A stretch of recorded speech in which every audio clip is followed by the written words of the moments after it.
ओम श्री गुरुभ्यो नमः।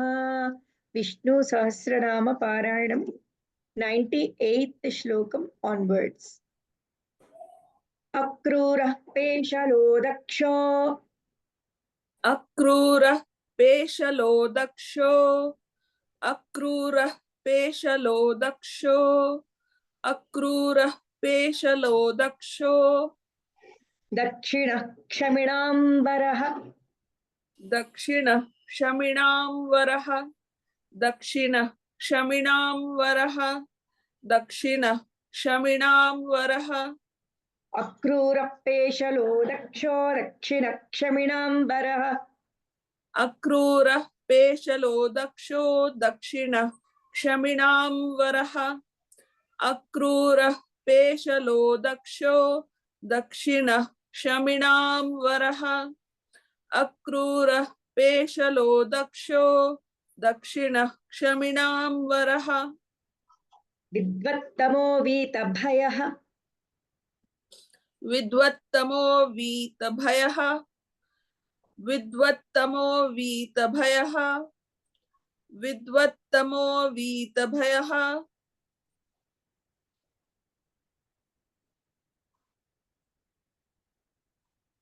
पुण्यश्रवणकीर्तनः पुण्यश्रवणकीर्तनः पुण्यश्रवणकीर्तनः पुण्यश्रवणकीर्तनः विद्वत्तमो वीतभयः पुण्यश्रवणकीर्तनः विद्वत्तमो वीतभयः पुण्यश्रवणकीर्तनः विद्वत्तमो वीतभयः पुण्यश्रवणकीर्तनः विद्वत्तमो वीतभयः पुण्यश्रवणकीर्तनः अक्रूरः पेशलो दक्षो दक्षिणक्षमिणाम्बरः विद्वत्तमो वीतभयः पुण्यश्रवणकीर्तनः अक्रूरः पेशलो दक्षो दक्षिणः क्षमिणां वरः विद्वत्तमो वीतभयः पुण्यश्रवणकीर्तनः अक्रूरः पेशलो दक्षो दक्षिणः क्षमिणां वरः विद्वत्तमो वीतभयः पुण्यश्रवणकीर्तनः अक्रूरः पेशलो दक्षो दक्षिणः क्षमिणां वरः विद्वत्तमो वीतभयः पुण्यश्रवणकीर्तनः उत्तारणो दुष्कृतिः उत्तारणो दुष्कृतिः उत्तारणो दुष्कृतिः उत्तारणो दुष्कृतिः पुण्यो दुःस्वप्ननाशनः पुण्यो दुःस्वप्ननाशनः पुण्यो दुःस्वप्ननाशनः पुण्यो दुःस्वप्ननाशनः उत्तारणो दुष्कृतिः पुण्यो दुःस्वप्ननाशनः उत्तारणो दुष्कृतिः पुण्यो दुःस्वप्ननाशनः उत्तारणो दुष्कृतिः पुण्यो दुःस्वप्ननाशनः उत्तारणो दुष्कृतिः पुण्यो दुःस्वप्ननाशनः वीरः रक्षणः सन्तो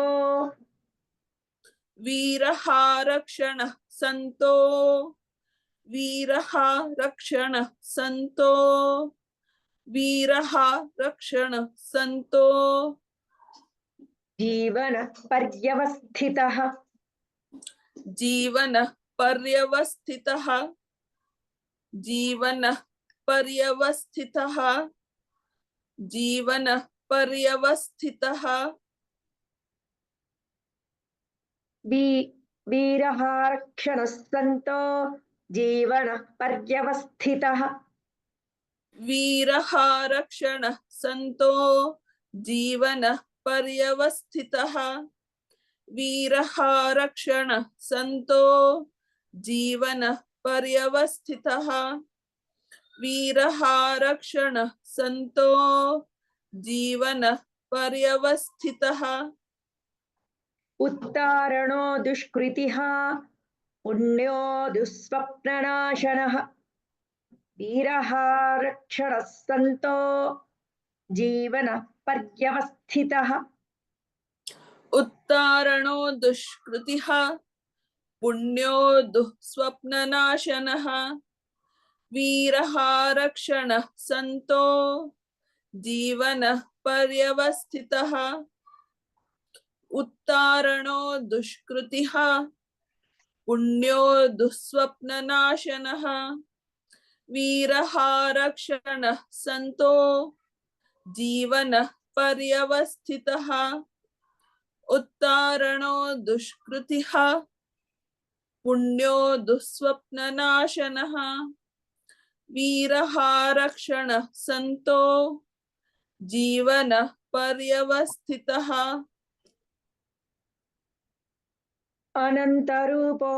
अनन्तरूपोऽनन्तश्रीः अनन्तरूपोऽनन्तश्रीः अनन्तरूपोऽनन्तश्रीः अनन्तरूपोऽनन्तश्रीः जितमन्युर्भयापहः जितर् जित जितम जित can you See, already we have broke this one, okay? yeah. Anantarupo double dirgham. Anantarupo nantashrir jitamanyurbhayapaha. This is the entire line. Okay, ra sound will come. When we are breaking, aha sound is coming. Okay, Yeah. it is easy for taking breath.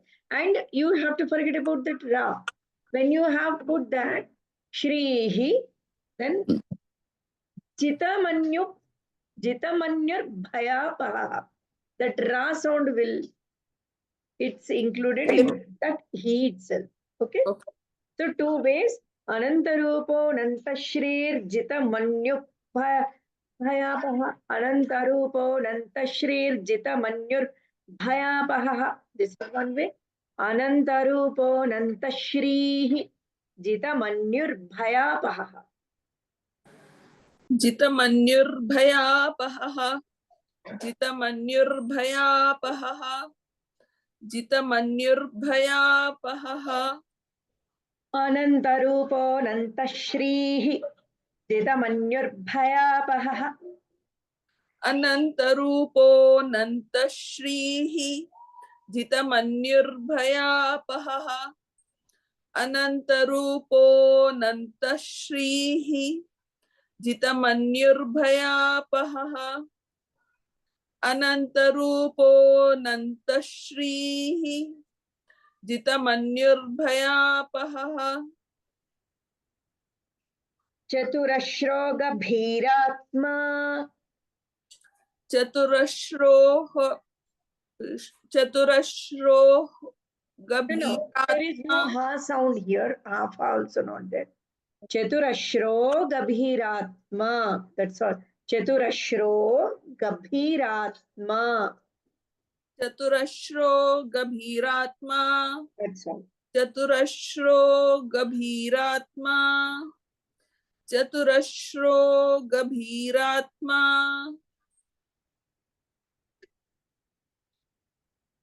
विदिशो व्यादिशो दिशः विदिशो व्यादिशो दिशः विदिशो व्यादिशो दिशः विदिशो व्यादिशो दिशः चतुरश्रो गभीरात्मा विदिशो व्यादिशो दिशः चतुरश्रो गभीरात्मा विदिशो व्यादिशो दिशः चतुरश्रो गभीरात्मा विदिशो व्यादिशो दिशः चतुरश्रो गभीरात्मा विदिशो व्यादिशो दिशः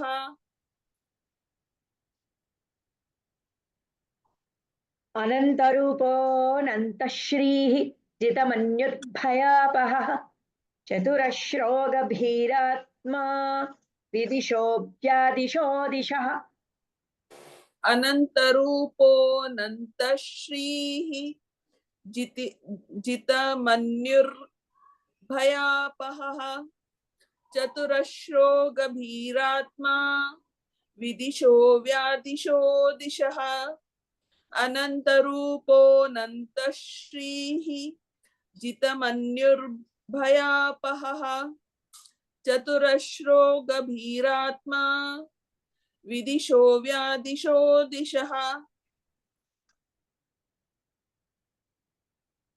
अनादिर्भूर्भुवो लक्ष्मीः अनादिर्भूर्भुवो लक्ष्मी भूर्भुवोर्लक्ष्मीः अनादिर्भूर्भुवो अनादिर्भूर्भुवो लक्ष्मीः अनादिर्भूर्भुवो लक्ष्मीः that's it.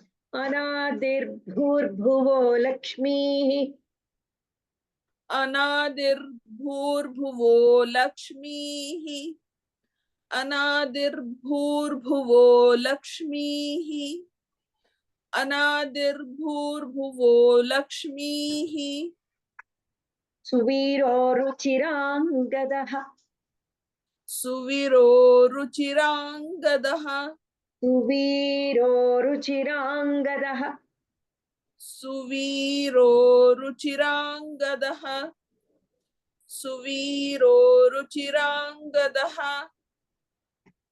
सुवीरो रुचिराङ्गदः okay. अनादिर्भूर्भुवो लक्ष्मीः सुवीरो रुचिराङ्गदः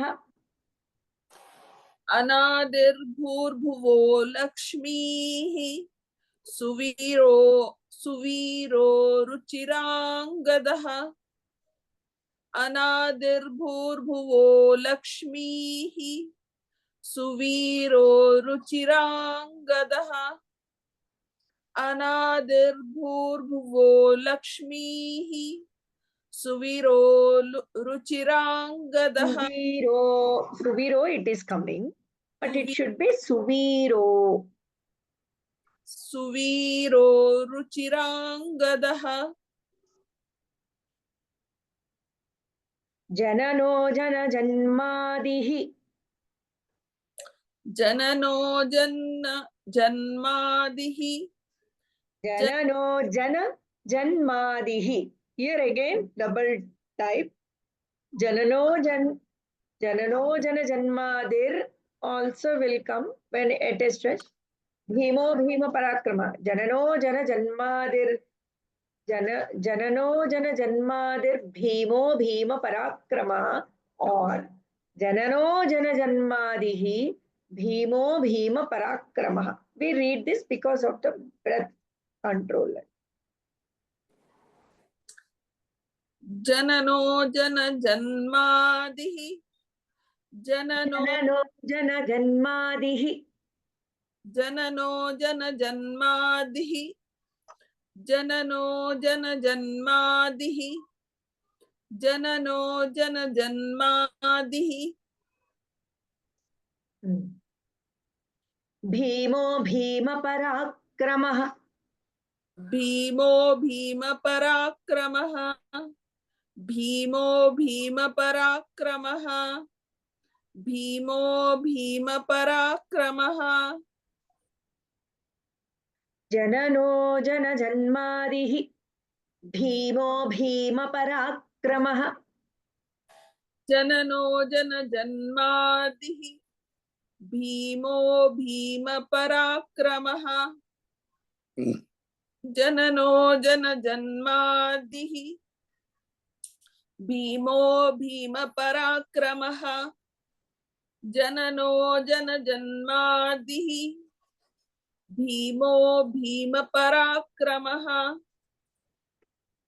अनादिर्भूर्भुवो लक्ष्मीः सुवीरो रुचिराङ्गदः जननो जनजन्मादिः भीमो भीमपराक्रमः अनादिर्भू भूर्भुव once more अनादिर्भूर्भुवो लक्ष्मीः लक्ष्मीः अनादिर्भूर्भुवो लक्ष्मीः सुवीरो रुचिरांगदः जननो जन्मादिः जननो भी जन सी जननो जन जन्मादिः जननो जन जन्मादिः भीमो भीमपराक्रमः अनादिर्भूर्भुवो लक्ष्मीः सुवीरो रुचिरांगदः जननो जन्न जन्मादिः भीमो भीमपराक्रमः अनादिर्भूर्भुवो लक्ष्मीः सुवीरो रुचिरांगदः जननो जनजन्मादिः भीमो भीमपराक्रमः. Okay, very good.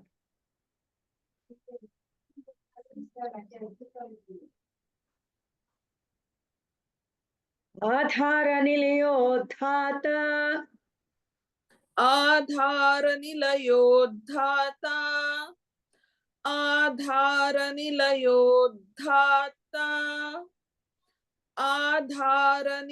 आधारनिलयोद्धाता पुष्पहासः प्रजागरः पुष्पहासः प्रजागरः पुष्पहासः प्रजागरः पुष्पहासः प्रजागरः आधारनिलयोद्धाता पुष्पहासः प्रजागरः आधारनिलयोद्धाता पुष्पहासः प्रजागरः आधारनिलयोद्धाता पुष्पहासः प्रजागरः आधारनिलयोद्धाता पुष्पहासः प्रजागरः उद्ध्वगः सत्पथाचारः ऊर्ध्वगः ऊर्ध्व Yeah. ऊर्ध्वगः ऊर्ध्वगः that is half ऊर्ध्वगः सत्पथाचारः था stressed था ऊर्ध्वगः सत्पथाचारः ऊर्ध्वगः सत्पथाचारः ऊर्ध्वगः सत्पथाचारः ऊर्ध्वगः सत्पथाचारः प्राणदः प्रणवः पणः प्राणदः प्रणवः पणः प्राणदः प्रणवः पणः प्राणदः प्रणवः पणः ऊर्ध्वगः सत्पथाचारः प्राणदः प्रणवः पणः ऊर्ध्वगः सत्पथाचारः प्राणदः प्रणवः पणः ऊर्ध्वगः सत्पथाचारः प्राणदः प्रणवः पणः ऊर्ध्वगः सत्पथाचारः प्राणदः प्रणवः पणः ऊर्ध्वगः सत्पथाचारः प्राणदः प्रणवः पणः आधारनिलयोद्धाता पुष्पहासः प्रजागरः ऊर्ध्वगः सत्पथाचारः प्राणदः प्रणवः पणः आधारनिलयोद्धाता पुष्पहासः प्रजागरः ऊर्ध्वगः सत्पथाचारः प्राणदः प्रणवः पणः आधारनिलयोद्धाता पुष्पहासः प्रजागरः ऊर्ध्वगः सत्पथाचारः प्राणदः प्रणवः पणः आधारनिलयोद्धाता पुष्पहासः प्रजागरः ऊर्ध्वगः सत्पथाचारः प्राणदः प्रणवः पणः. We'll finish off even 1 or 3. We will do it, and we will, because another only 5 will be left for next day. Pramanam prana nilayah. प्रमाणं प्राणनिलयः प्रमाणं प्राणनिलयः प्रमाणं प्राणनिलयः Pranadhut pranajeevanah. प्राणभृत् प्राणजीवनः प्राणभृत् प्राणजीवनः प्राणभृत् प्राणजीवनः. Either ways, and few Pathyavedas will be there. Pranadhrut pranajeevanah is also correct. Pranabhrut pranajeevanah also correct. So anyhow, it is written here like this. We will practice. Pramanam prananilayah. Pranabhrut pranajeevanah. प्रमाणं प्राणनिलयः प्राणभृत् प्राणजीवनः प्रमाणं प्राणनिलयः प्राणभृत् प्राणजीवनः प्रमाणं प्राणनिलयः प्राणभृत् प्राणजीवनः Tattvam tattvavidekatma. तत्त्वं तत्त्वविदेकात्मा तत्त्वं तत्त्वविदेकात्मा तत्त्वं तत्त्वविदेकात्मा Janma mrityujaraatigah. Janma mrityujaraatigah. जन्म मृत्यु जरातिगः जन्म मृत्यु जरातिगः Janma mrityujaraatigah. No pause or no dirgham. Janma mrityujaraatigah. जन्म मृत्यु जरातिगः Correct. जन्म मृत्यु जरातिगः जन्म मृत्यु जरातिगः Tattvam tattvavidekatma. Janma mrityujaraatigah. तत्त्वं तत्त्वविदेकात्मा जन्म मृत्यु जरातिगः तत्त्वं तत्त्वविदेकात्मा जन्म मृत्यु जरातिगः Pramanam prananilayah. Pranabhrut pranajeevanah. Tattvam tattvavidekatma. Janma mrityujaraatigah.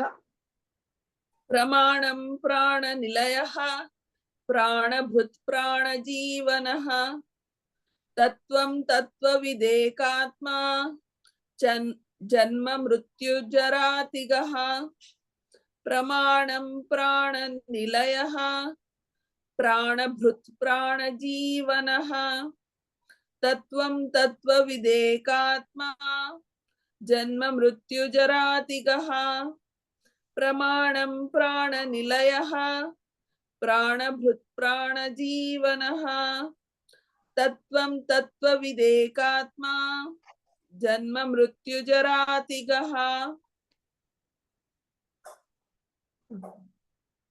Om. Om Sarpashloka Akshara Dosha Nivaranam Okay. Now you read all the 6 ones, then we will say the Kshamapana Shloka. Okay. This is 98. Okay. I will be scrolling now. अक्रूरः पेशलो दक्षो दक्षिणः क्षमिणां वरः विद्वत्तमो वितभयः Vitabhayah. विद्वत्तमो वीतभयः पुण्यश्रवणकीर्तनः उत्तारणो दुष्कृतिः Punyo दुःस्वप्ननाशनः विरहारक्षणः सन्तो Viraha, not Viraha and Viraha. Meaning is different. Viraha. वीरहारक्षणः सन्तो जीवनः पर्यवस्थितः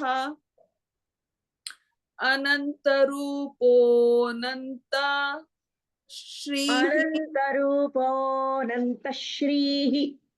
अनन्तरूपोऽनन्तः श्रीः जितमन्युर्भयापहः चतुरश्रो गभीरात्मा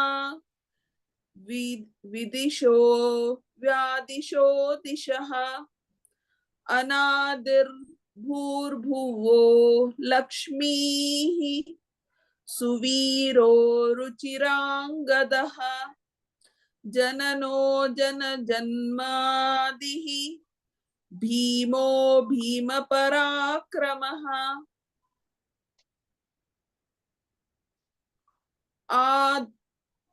आधारनिलयोद्धाता पुष्पहासः प्रजागरः ऊर्ध्वगः सत्पथाचारः प्राणदः प्रणवः पणः प्रमाणं प्राणनिलयः प्राणभृत् प्राणजीवनः तत्त्वं तत्त्वविदेकात्मा जन्म मृत्युजरातिगः ॐ तत्तच्छ्लोकाक्षरदोषनिवारणम् एतत्फलं श्री लक्ष्मीनारायण विष्णुपादारविन्दार्पणमस्तु हरिः ॐ हरि ओं तत्सत् श्रीकृष्णार्पणमस्तु।